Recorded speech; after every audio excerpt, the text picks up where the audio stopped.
नमस्कार दोस्तों आज के इस वीडियो में हम आपको एक ऐसी आईएएस अधिकारी बनी लड़की की दर्दनाक वीडियो दिखाने जा रहे हैं जिसको देखने के बाद आपका दिल रो पड़ेगा। जी हां, ये लड़की है अवंतिका। दिल्ली के झुग्गी झोपड़ी में रहने वाली दिहाड़ी मजदूर की बेटी अवंतिका ने अपने पहले ही प्रयास में आईएएस का सफर तय कर लिया। चारों तरफ खबरें फैल चुकी थी, मीडिया वाले अपने कैमरों के साथ मुस्तैद हो चुके थे और वे कहती हैं अवंतिका, उस दिन मुझे यह बताते हुए फक्र हो रहा था कि मेरा पता ओट्रम लेन झुग्गी नंबर 208 है। उस दिन जब टीवी चैनल वाले पत्रकार बाबा की बाइट ले रहे थे तो उनकी आंसू भरी मुस्कुराहट के सामने अवंतिका कहती हैं, मानो मेरी सारी तकलीफें और मेहनत बहुत बौनी हो गई थी।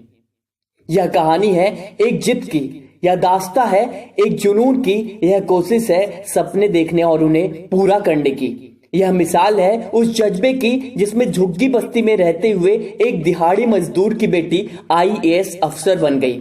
पिता एक दिहाड़ी मजदूर, माँ दूसरों के घर घर जाकर काम करने वाली बाई। कोई और होता तो शायद कभी कभी बिखर गया होता, लेकिन दिल्ली की 26 वर्षीय अवंतिका ने इन्हीं हालातों में रहकर यह करिश्मा कर दिखाया जो संघर्षशील छात्रों के लिए मिसाल बन गया। दिल्ली के ओट्रम लेन की झुग्गी नंबर 208 में रहने वाली अवंतिका ने पहले ही प्रयास में आईएएस परीक्षा में 309वीं रैंक हासिल की। अवंतिका कहती हैं, मैंने संघर्ष की ऐसी काल कोठरी में जन्म लिया जहां हर चीज के लिए जिद्दोजहद करनी पड़ती थी। जब से मैंने होश संभाला खुद को किसी न किसी लाइन में ही पाया, कभी पीने की पानी की लाइन में तो कभी राशन की लाइन में, यहां तक कि शौच जाने के लिए भी लाइन में लगना पड़ता था। झुग्गी में माहौल ऐसा होता था कि पढ़ाई की बात तो दूर, सुबह शाम का खाना मिल जाए तो मुकद्दर की बात मानी जाती थी। बाबा दिहाड़ी मजदूर थे, कभी कोई काम मिल जाए तो रोटी नसीब हो जाती थी, नहीं तो घर पर रखे चने खाकर सोने की हमें सभी को आदत हो गई थी। झुग्गी में जहां पीने का पानी मैसर नहीं होता वहां लाइट भी सोचना भी बेईमानी है। झोपड़ी की हालात ऐसी थी कि गर्मी में सूरज, बरसात में पानी और सर्दी में ठंड का सीधा सामना हुआ करता था। अवंतिका कहती है, मेरे माँ बाबा पूरी तरह निरक्षर हैं, लेकिन उन्होंने मुझे और मेरे 3 भाई बहनों को पढ़ाने की हर संभव कोशिश की। लेकिन जिस घर में 2 जून का खाना जुटाने के लिए मशक्कत होती हो वहां पढ़ाई कहाँ तक चल पाती। घर के हालात देख मैं एक घर में काम करने लगी, लेकिन इसका असर मेरी पढ़ाई पर पड़ा।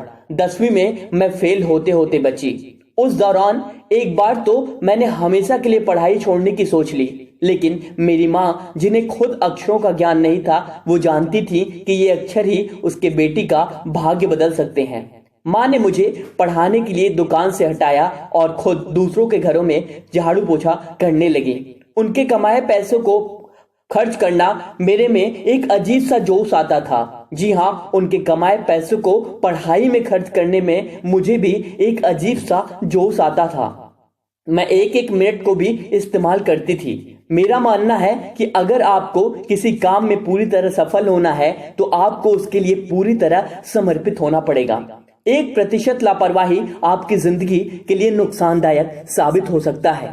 यूं तो मेरी माँ सबसे बड़ी प्रेरणा रही है, लेकिन मैं जिस एक शख्स से सबसे ज्यादा प्रभावित रही और जिसने मुझे झकझोर कर रख दिया वह है गोविंद जायसवाल। वही गोविंद जिसके पिता रिक्शा चलाते थे और वह 2007 में आईएएस बने। एक अखबार में गोविंद का इंटरव्यू पढ़ने के बाद मुझे लगा कि अगर वह आईएएस बन सकते हैं तो मैं क्यों नहीं। मैं 12वीं तक यह भी नहीं जानती थी कि आईएएस होता क्या है, लेकिन दिल्ली विश्वविद्यालय के हिंदू कॉलेज से बीए करने के दौरान दोस्तों के जरिए जब मुझे इस सेवा के बारे में पता चला, उसी दौरान मैंने आईएएस बनने का मानस बना लिया था। परीक्षा के दौरान राजनीतिक विज्ञान और दर्शन शास्त्र मेरे मुख्य विषय थे। विषय चयन के लिए के बाद दिल्ली स्थित एक कोचिंग के सर ने मेरा मार्गदर्शन किया। उनकी दर्शन शास्त्र पर जबरदस्त पकड़ थी। उनका पढ़ाने का तरीका ही कुछ ऐसा था कि सारे कॉन्सेप्ट खुद ब खुद क्लियर होते जाते थे। उनका मार्गदर्शन मुझे नहीं मिलता तो शायद मैं यहाँ तक नहीं पहुंच पाती। मैंने जिंदगी के हर मोड़ पर संघर्ष देखा है, लेकिन कभी परिस्थितियों से हार स्वीकार नहीं की। जब माँ ने मुझे लोगों के घर के काम करने से हटा दिया, उसके बाद कई सालों तक मैंने बच्चों को ट्यूशन पढ़ाया और खुद भी पढ़ती रही। इस दौरान न जाने कितने लोगों की उपेक्षा झेली और कितनी ही मुसीबतों का सामना किया।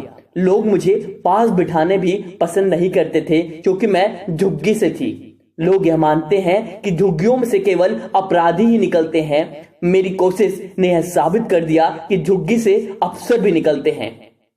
लोगों ने भले ही मुझे कमजोर माना, लेकिन मैं खुद को बेस्ट मानती थी। मेरा मानना है कि जब भी खुद पर संदेह हो तो आप उस अपने से नीचे वालों को देख लो, हिम्मत खुद ब खुद आ जाएगी। सही बात यह भी है कि यह मेरा पहला ही नहीं आखिरी प्रयास था। अगर मैं इस प्रयास में असफल हो जाती तो मेरे माँ बाबा के पास इतना पैसा नहीं था कि वे मुझे दोबारा तैयारी करवाते। मेरी जिंदगी में सबसे बड़ी खुशी का पल वह था जब हर दिन की तरह बाबा मजदूरी करके घर लौटे और उन्हें पता चला कि उनकी बेटी IAS परीक्षा में पास हो गई है। मुझे फक्र है कि मुझे ऐसे माँ बाप मिले जिन्होंने हमें कामयाबी दिलाने के लिए अपना सब कुछ होम कर दिया। मुझे आज यह बताते हुए फक्र हो रहा है कि मेरा पता ऑट्रम लेन, झुग्गी नंबर 208 है। उस दिन जब टीवी चैनल वाले पत्रकार बाबा की बाइट ले रहे थे तो उनकी आंसू भरी मुस्कुराहट के सामने मेरी सारी तकलीफें मानो मेहनत बौनी हो गई थी। मेरा मानना है कि एक कामयाब और एक निराश व्यक्ति में ज्ञान का फर्क नहीं होता। फर्क होता है तो सिर्फ इच्छा शक्ति का। हालात कितने ही बुरे हो, घनघोर गरीबी हो, बावजूद इसके आपकी विल पावर, इच्छा शक्ति मजबूत हो, आप पर हर हाल में कामयाब होने की सनक सवार हो, तो दुनिया की कोई ताकत आपको सफल होने से नहीं रोक सकती। वैसे भी जब हम कठिन कार्यों को चुनौती के रूप में स्वीकार करते हैं और उन्हें खुशी और उत्साह के साथ करते हैं तो चमत्कार जरूर होता है। यूं तो हताशा निराशा उन पर कभी हावी नहीं हुई, लेकिन फिर भी उन्हें कभी परेशानी होती तो अवंतिका नीरज की वो पंक्तियां उन्हें हौसला देती, मैं तूफानों में चलने का आदी हूं। जी हाँ, मैं तूफानों में चलने का आदी हूं। दोस्तों, अवंतिका ने झुग्गी झोपड़ी में रहकर UPSC की परीक्षा पास कर ली। मुझे पूरी उम्मीद है कि आप जिन लोग अभी मुझे सुन रहे हो, आपके पास इतने संसाधन तो होंगे ही कि आप UPSC की परीक्षा के लिए अपनी बुक्स कलेक्ट कर सको या फिर किसी भी माध्यम से बुक्स को इकट्ठा कर सको। अवंतिका के पास ऐसे सारे सोर्सेस के जितने भी सोर्सेस हैं उनका अभाव था, संसाधनों का अभाव था, फिर भी अवंतिका ने हार नहीं मानी और झुग्गी से ही UPSC की परीक्षा पास करी। वो कहते हैं ना, लोगों का मानना है कि झुग्गी में सिर्फ अपराधी पनपते हैं, क्योंकि कहते हैं 2 वक्त की रोटी के लिए कोई कुछ भी कर सकता है, पेट के लिए कोई कुछ भी कर सकता है। लोगों का मानना है झुग्गी में अपराधी पैदा होते हैं। आखिर क्या करे साहब, वो भी तो एक व्यक्ति है, वो भी तो एक मनुष्य है, उन्हें भी अपना पेट पालना होता है। लेकिन अवंतिका ने जो कर दिखाया वो शायद कम ही लोग कर पाते हैं। दोस्तों, यदि आप भी चाहते हैं कि UPSC की परीक्षा पास करें, कोई भी परिस्थितियों, विषम परिस्थितियों में आप UPSC की परीक्षा पास करते हैं, बशर्ते आपको अपने लक्ष्य के प्रति पूरी तरह समर्पित होना होगा। जी हाँ, पूरी तरह समर्पित होना होगा। मुझे उम्मीद है कि आपको इस वीडियो से बहुत कुछ सीखने को मिला।